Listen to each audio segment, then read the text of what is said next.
جی ناظرین السلام علیکم، ویلکم ٹو دا واچ۔ میں ہوں آپ کے ساتھ عیشا علی۔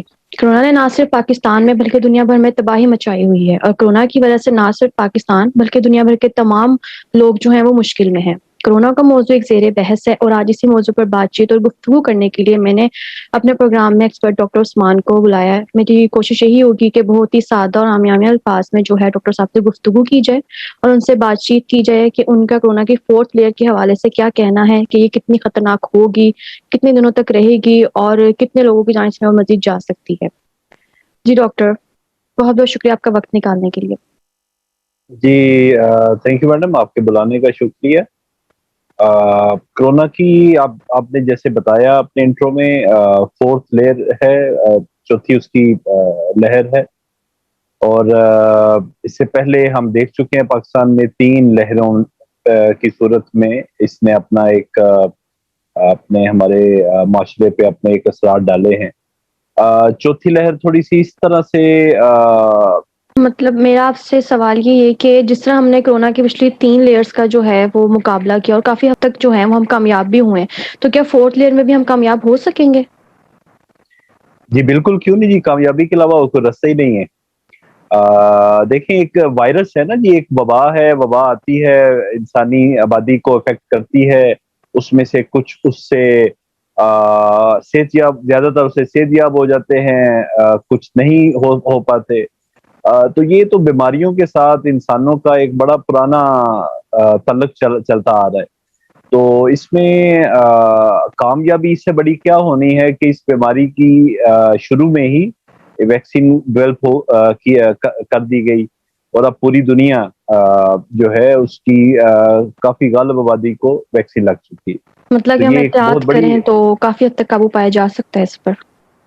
جی بالکل جی۔ دیکھیں، دو ہرڈ امیونٹی ایک آپ نے شاید نام سنا ہو، ایک گروہی مدافعت۔ جب بھی کوئی اس طرح کا وائرس 70 سے 80% آبادی کو یا تو وہ انفیکٹ کر دے، یا اس 70 سے 80% آبادی کو آپ ویکسین کے ذریعے پروٹیکٹ کر دیں، تو یہ ہرڈ امیونٹی آ جاتی ہے۔ اس کا مطلب ہے کہ وہ گروہ، وہ انسانوں کا وہ گروہ سیف ہو جاتا ہے اس بیماری سے۔ تو پاکستان کی اب میجارٹی عوام کو 10 میں سے 6 سے 7 بندوں کو ویسے ہی قدرتی طور پہ بھی کرونا ہو چکا ہوا ہے، باقی کچھ کو پرسنٹیج کو ویکسین لگ گئی ہے۔ تو میرے خیال میں آنے والے وقتوں میں ہم اس میں کافی بہتری دیکھیں گے۔ وائرس البتہ اپنی شکلیں ضرور بدلتا رہتا ہے، اس کی نئی اقسام حملہ آور ہوتی رہتی ہیں، کوئی نئے وائرس آ سکتے ہیں، ان سے مقابلے کے لیے ہمیں اپنا نظام صحت ضرور مضبوط کرنے کی ضرورت ہے، تاکہ ہم اپنا ان چیزوں کا، وباؤں کا اچھے طریقے سے مقابلہ کر سکیں۔ تو یہ کرونا وائرس کا ڈیلٹا ویریئنٹ ہے، یہ اصل میں کیا ہے؟ کیا اس سے وہ لوگ بھی افیکٹڈ ہو رہے ہیں جو کہ ویکسینیٹڈ ہیں؟ جی ہاں، اس سے تقریباً 10 سے 15% کے قریب وہ لوگ افیکٹ ہو رہے ہیں جو کہ ویکسینیٹڈ ہیں۔ البتہ ان میں سیریس ہاسپٹل ایڈمیشن کی شرح کم ہے ویکسینیٹڈ لوگوں میں، یعنی کہ ان میں ہسپتال میں نان ویکسینیٹڈ کے مقابلے میں سیریس ہونے کی شرح کافی کم۔ تو امید ہے کہ آپ کو اس میں اپنے سوال کا جواب مل گیا ہوگا۔ جیسا کہ آپ نے کہا کہ وہ لوگ بھی مطلب کہ افیکٹڈ ہو رہے ہیں جو کہ ویکسینیٹڈ ہیں، تو پھر یہ آگے مزید اور کتنی خطرناک ہو سکتی ہے، یا کب تک رہے گی؟ اور دیکھیں، وائرس ایز اے سیٹ کہ وائرس جب آتا ہے تو یہ میوٹیٹ ہوتا ہے، اپنی شکل بدلتا ہے، اور آہستہ آہستہ کچھ خطرناک شکلوں میں بھی بدل سکتا ہے، یا بالکل ہی کم خطرناک شکل میں بھی بدل سکتا ہے۔ آہستہ آہستہ اس نے اپنے انسانی معاشرے کے ساتھ اس نے بھی رہنا سیکھنا ہے، ہم نے بھی رہنا سیکھنا ہے، تو اس نے بھی رہنا سیکھنا ہے۔ تو اس میں جیسے سائنسدانوں نے ویکسین بنائی اس کے مقابلے کے لیے، اب جب وائرس اگلی شکل بدلے گا تو سائنسدان اس ویکسین کی ہی اس نئی شکل کے مطابق ایک نئی ویکسین تیار کریں۔ تو یہ سائنس اور وباؤں کے درمیان یہ جو کھیل ہے، یہ تو شروع سے چلتا آیا ہے اور چلتا رہے گا۔ تو اس میں ہم سب نے اپنی احتیاط کرنی ہے، اپنے ایک تو رش والی جگہوں سے احتراز کرنا ہے، اس کے علاوہ ماسک کا استعمال ہے، اور کسی کو بھی ایسی کو علامات آئیں ڈیلٹا وائرس سے متعلق، جیسے اب اسپیشلی یہ فورتھ لیئر میں جیسے پیٹ خراب ہونا یا سر درد کا ہونا، اس طرح کی چیزوں کا ہونا، ساتھ میں آپ کا گلا خراب ہو گیا ہے یا زکام ہو گیا ہے یا آپ کا ٹیسٹ کی اور اسمیل جو ہے وہ جاتی رہی ہے، تو آپ کو ان سب میں پھر آپ کو ہسپتال سے یا کسی مستند ڈاکٹر سے رجوع کرنے کی ضرورت ہے. اسپیشلی جو 50+ لوگ ہیں، یہ بیماری مینلی افیکٹ کرتی ہے 50+، ادھیڑ عمر کے لوگوں کو، اور اسپیشلی ان میں جن میں شوگر کا یا بلڈ پریشر کا مرض ہو، یہ ان کو لاحق ہوتی ہے. ینگ طبقہ کمپیریٹیولی سیفر ہے اس کووڈ سے، لیکن ان کو بھی احتیاط کی ضرورت ہے.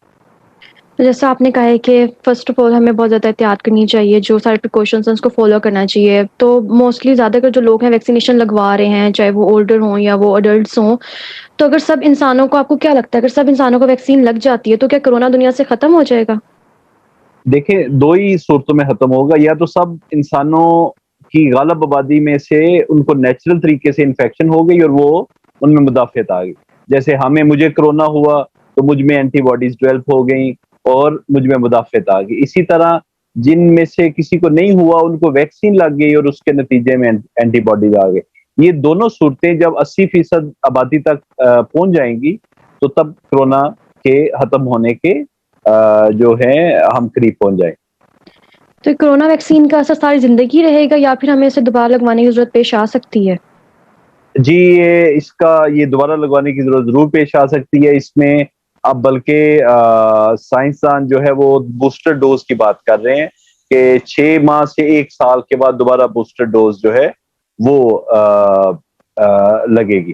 البتہ ایک میں ضرور آپ لوگوں کی آگاہی کے لیے کہہ لیں اسے کہ دیکھیں، جن لوگوں میں قدرتی طریقے سے، جن کو کرونا قدرتی ہوا اور ان میں اینٹی باڈیز ڈیولپ ہو گئی ہیں، ہو جاتی ہیں، تو ان کو وہ جو ہے ان میں آلریڈی کرونا کے خلاف مدافعت جو ہے وہ کافی اسٹرانگ قسم کی ڈیولپ ہو جاتی ہے. تو وہ لوگ جن کو کرونا نہیں ہوا، وہ البتہ ان کو ویکسین میں پریفرنس دینی چاہیے. اور میرے خیال میں یہ گورنمنٹ کی پالیسی میں بھی یہ ریفلیکٹ ہونا چاہیے کہ بجائے کہ آپ کے پاس چونکہ کم تعداد میں ویکسین ہے، آپ ان لوگوں کو پہلے لگائیں جن کو کرونا نہیں ہوا. جن کو ہو چکا ہوا ہے ان کو آپ دوسری لسٹ میں رکھ سکتے ہیں یا اس کو بعد میں دیکھ سکتے ہیں، لیکن پہلے ان لوگوں کو ضرورت ہے جن کو کرونا نہیں ہوا اور ان کو ویکسین لگائی جائے. تو یہ ایک تھوڑا سا بنیادی تبدیلی جو ہمیں اپنی پالیسی میں، گورنمنٹ کو اپنی پالیسی میں لانے کی ضرورت. تو مطلب کہ جیسا کہ آپ نے یہاں 2 کیٹیگریز بتائی ہیں، ایک تو وہ ہے جن کو نیچرلی افیکٹ کر رہا ہے کرونا، ایک وہ ہے جس کو مطلب کہ کسی سے لگ رہا ہے. تو یہ 2 ڈفرینٹ تھنگس ہیں؟ نہیں، نیچرل طریقے سے مطلب ہی یہی ہوتا ہے کہ اس کو کسی سے لگا ہے. ایسی بات ہے، کسی سے پھیلاؤ ہوا نا تو اسے قدرتی طریقے سے اس کو کرونا ہو گیا اور تو یہ وہ شروع اس سے سے جو ایک اس کے پوری جسم. اسکیم ہے، یہ ایک دوسرے سے لگتا ہوا ہی پھیل رہا ہے؟ جی ہاں، جی ایسے ہی. دیکھیں، آپ کو شاید پتا ہو کہ کرونا وائرس 1 ماہ میں ایک مریض تقریباً 400 مریضوں کو 400 انسانوں تک پھیلا سکتا ہے. یہ وائرس جی جی. اگر ایک کو انفیکٹ ہوا ہے تو وہ 1 ماہ میں 400 بندوں کو بیمار کر سکتے ہیں. تو اسی طرح پوری دنیا میں یہ پینڈیمک پھیلا کہ انہوں نے ایک دوسرے سے وائرس پھیلتا رہا. تو جن جن میں لگ گیا، دیکھیں یا تو وہ ان کی ڈیتھ ہو گئی یا اس سے وہ ریکور ہو گئے. 2 ہی پاسبلٹی ہے نا. جو ریکور ہو گئے ان میں اس بیماری کے خلاف قوت مدافعت آ گئی. ٹھیک ہے. اب جن کو نہیں لگی کرونا کی بیماری، ان کو اس میں مدافعت لانے کے لیے ان کو ویکسین دی جاتی ہے تاکہ ان کے جسم میں اینٹی باڈیز ڈیولپ ہوں اور وہ اسی طرح کرونا کا مقابلہ کرنے کے قابل ہو جائیں جس طرح ایک بیماری سے صحت یاب انسان جو ہے وہ کرتا ہے. تو وہ لوگ جو ریکور ہو چکے ہیں تو کیا وہ دوبارہ بھی افیکٹڈ ہو رہے ہیں کرونا سے یا دوبارہ افیکٹ ہو سکتے ہیں؟ بہت ریئر ہے، بہت ریئر ہے. 1 in 1000. اوکے. تو آپ کو کیا لگتا ہے، کیا کرونا ہماری زندگی کا حصہ بن چکا ہے؟ جس طرح سانس لینا، کھانا پینا، یہ ہماری زندگی کا حصہ ہے، تو کیا کرونا بھی ہماری زندگی کا حصہ بن چکا ہے؟ اس کو شاید سانس لینے سے تشبیہ دینا تو تھوڑا سا زیادہ ایگزیجریشن ہو جائے گی، کیونکہ یہ تو ہمارے نارمل افعال ہیں نا. سانس لینا، کھانا پینا، یہ ہمارے نارمل ہیں. البتہ معاشرے میں یا انسانی سماج میں وہ ضرور وائرس اپنا رہے گا کہیں کہیں افیکٹ کرتا رہے گا، اس میں ویکسین اس کی رہے گی، لیکن اس کا زور ٹوٹتا جائے گا. یہ اسی طرح بن جائے گا جس طرح ایک آپ کا فلو کا مطلب یہ اپنا جراثیم ٹائم ہوتا ہے. پیریڈ پورا کر کے دین پھر یہ جو ہے یہ وائرس جائے گا. جی، وائرس یہ پھر اسی طرح بن جائے گا جس طرح ہمارا چکن پاکس کا وائرس ہے جی جی. یا ہمارا فلو کا وائرس ہے. جس طرح ہمیں سردیوں میں فلو ہوتا ہے، زکام ہوتا ہے، یہ سیم اسی طرح کا ایک وائرس بن جائے گا. اس کے حوالے سے جو ہے کرونا وائرس کے حوالے سے کافی جو ہے وہ کنسپائرسی تھیوریز بھی جو ہے وہ سامنے آ رہی ہے، ہر روز ایک نئی بات سننے کو ملتی ہے. تو آپ کا اس بارے میں کیا کہنا ہے؟ دیکھیں، کانسپیریسی تھیوری صرف پاکستان میں نہیں، پوری دنیا میں انسانوں کے کوئی بھی ایسی چیز جو نہیں ہو اور جس کے ظاہر سی بات آپ کے جسم پہ اثرات ہوں، اس کے بارے میں کچھ لوگوں کی ایک نیچرل اپریہینشن ہوتی ہے کہ یہ کہیں ان کے جسم کو نقصان نہ پہنچائے. تو یہ جو نیچرل اپریہینشن ہے، یہ جب کوئی ایکسٹریم فارم پہ چلی جاتی ہے، ایب نارمل فارم میں چلی جاتی ہے، تو کانسپیریسی تھیوری یا سازشی نظریہ جنم لینے لگ پڑتا ہے. دیکھیں، اس کا ایک پورا اسپیکٹرم ہے. اس اسپیکٹرم کے ایک اینڈ پہ جیسے لوگ کہتے ہیں جی چپ ہے اس میں، یا اس کے ذریعے یہ باندھ بنایا جائے گا، یہ ایک اسپیکٹرم کی انتہا ہے. میرے خیال میں ہمیں اس معاملے میں سائنسدانوں کا، اہل سائنس کا شکر گزار ہونا چاہیے کہ انہوں نے اپنی علمی تحقیق سے کم از کم انسانوں کے لیے وبا روکنے کا ایک ویکسین کا جو ہے وہ ذریعہ بنایا. تو اس میں ایک جو دوسری امپورٹنٹ بات ہے وہ یہ کہ اس ویکسین کی البتہ جب آپ عوام کو لگاتے ہیں، ہاں اس میتھڈ پہ کرٹیک ضرور ہو سکتی ہے کہ آپ نے کن کو لگانی ہے، کن کو نہیں لگانی، کتنوں کو لگانی چاہیے. اس پورے پبلک ہیلتھ کمپین پہ ضرور اس کو آپ ایک علمی زاویے سے تنقید کر سکتے ہیں. فار ایگزامپل، اب پاکستان میں میجورٹی کی رائے ہے کہ جی ساری 70% آبادی کو ویکسین لگائی جائے. اس معاملے میں میرا شاید نقطہ نظر ایک تھوڑا ڈیفرنٹ ہے. میرے خیال میں پاکستان کی میجورٹی 60-70% آبادی کو آلریڈی کورونا انفیکشن ہو چکی ہے. البتہ ویکسین 10 سے 20% آبادی، وہ لوگ جنہوں نے ٹریول کرنا ہے، ہیلتھ کیئر پروفیشنل، ہاں ان کے لیے ان کو پرائرٹی پہ لگانی چاہیے، ریدر دین کہ ہم 200 ارب کی ویکسین خرید کے تمام جنرل پاپولیشن کو ہم لگائیں. اب اس میں یہ میرا ایک علمی اختلاف ہے اس پالیسی سے، لیکن اس کا اختلاف کا یہ مطلب نہیں ہے کہ ہم ویکسین کے بارے میں باتیں کریں کہ نہیں یہ جیلی ہے یا اس سے یہ ہو جائے گا. تو اس کے بارے میں غیر علمی باتیں تو مناسب نہیں ہیں، وہ کانسپیریسی تھیوریز مناسب نہیں ہیں. وہ عوام کے شعور سے ہی آہستہ آہستہ، جب دیکھیں آپ کا ہیلتھ کا نظام اسٹرانگ ہوتا ہے، جب آپ کی ہیلتھ کمیونیکیشن اسٹرانگ ہوتی ہے، تو لوگوں میں پائے یہ وہم یہ دور ہو جاتے ہیں. تو ہمیں اپنا سسٹم اسٹرانگ کرنا ہے، ہیلتھ کی کمیونیکیشن کو اسٹرانگ کرنا ہے، اور اس اسٹریٹجی پہ البتہ ایک سائنٹسٹ کی حیثیت سے ہم اس پہ ڈیبیٹ کر سکتے ہیں کہ آیا پاکستان میں NCOC کا یہ فیصلہ کیا یہ واقعی سائنس کی روح سے مناسب ہے، سائنٹیفک روح سے، یا اس پہ کچھ اختلاف رائے کی گنجائش ہے.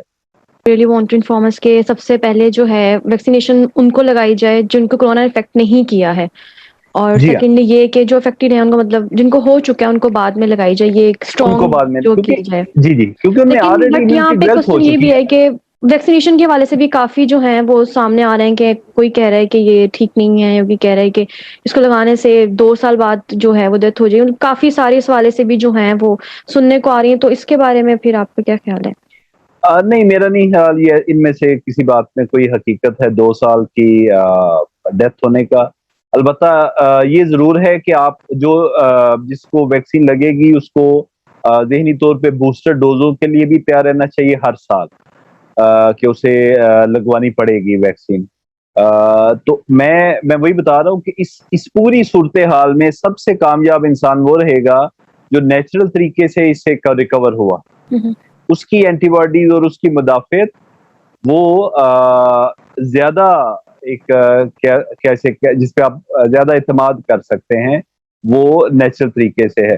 البتہ ویکسین کے ذریعے بھی جو قوت مدافعت ہے وہ بڑی جو ہے ایک سائنسی تحقیق سے یہ ساری چیزیں ہوئی ہیں. اور اس میں میرا خیال میں یہ وہم پھیلانا یا لوگوں میں کچھ طرح کے غیر سائنسی نظریات پھیلانا یا موت کا خوف، یہ ساری چیزیں تو دیکھیں کسی کو اگلے دن کا نہیں پتا، تو 2 سال تو جی پھر جی دور کی بات.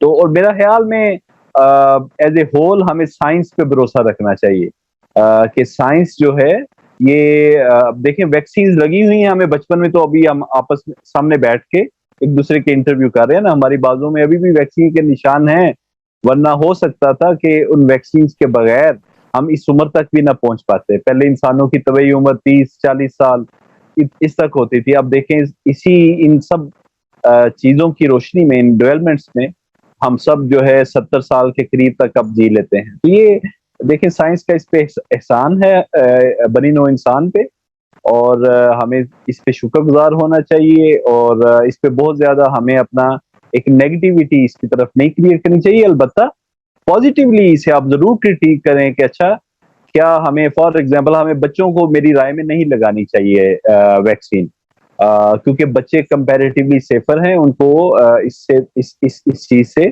ابھی فی الحال ہمارے پاس اتنا ایویڈنس نہیں ہے کہ ہم بچوں کو لگانا شروع کر دیں.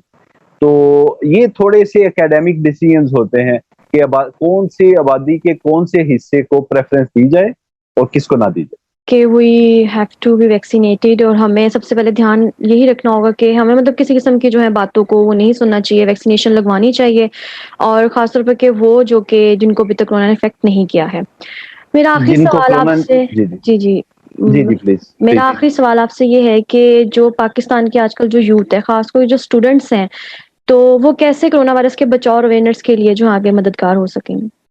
دیکھیں اس میں سب سے زیادہ وہ یہ کام کر سکتے ہیں کہ اس بیماری کے بارے میں اپنا سائنسی شعور بڑھائیں.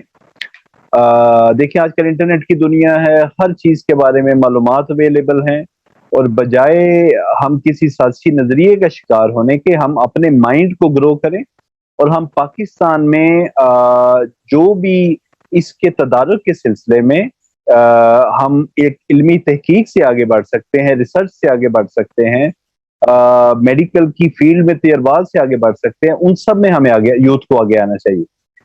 کیونکہ فیوچر یہ کوئی پہلی آخری وبا نہیں ہے، فیوچر میں بھی ایسی آنی ہے. ہمیں ایز اے یوتھ کے طور پہ نہ صرف اپنے آپ کو محفوظ رکھنا ہے، بلکہ ان بیماریوں سے آنے والی نسلوں کو بھی محفوظ رکھنا ہے. تو ہمارا فوکس جو ہے وہ ایک ریسرچ پہ، تحقیق پہ ہونا چاہیے کہ ہم نے آئندہ آنے لوگوں کو ان کی زندگیاں کس طرح ہم نے سیف بنانی ہے. تو میرے خیال میں یوتھ کے لیے تو میرا یہی پیغام ہے کہ اس سے ڈرنے کی بجائے ہم نے اس کو اپنے شعور سے اس کو ون کرنا. جی بہت شکریہ ڈاکٹر، آپ نے وقت دیا. تھینک جی یو، بہت ناظرین، شکریہ. جیسے کہ ڈاکٹر صاحب نے یہ ہمیں بتایا ہے کہ ہمیں ویکسینیشن جو ہے وہ لازمی لگوانی چاہیے، اور سیکنڈ انہوں نے ہمیں جو آج کل کی جو یوتھ ہے اور جو خاص طور پہ اسٹوڈنٹس یعنی ینگ جنریشن جو آگے ہمارے لیے آگے آئندہ آنے والی نسلیں جو ہیں ان کو یہ پیغام دیا ہے کہ پہلے تو فرسٹ تک نالج کہ وہ اپنی انفارمیشن اور سائنٹیفکلی جو ہے وہ اپنے آپ کو اسٹرانگ رکھیں. جتنی ان کے پاس انفارمیشن ہوگی تبھی وہ آگے جو ہے ان چیزوں کا بیٹر مقابلہ جو ہے وہ کر سکیں. یعنی کہ اس سے ڈرنا نہیں ہے، ہم انفارمیشن اپنے پاس رکھ کے اور اچھی طرح جو ہے اس کرونا کے جو اگینسٹ ہے ہم نے آگے جو ایکشنز وغیرہ لینے ہیں. اب تک کے لیے اتنا ہی، مجھے اجازت دیں. اللہ حافظ.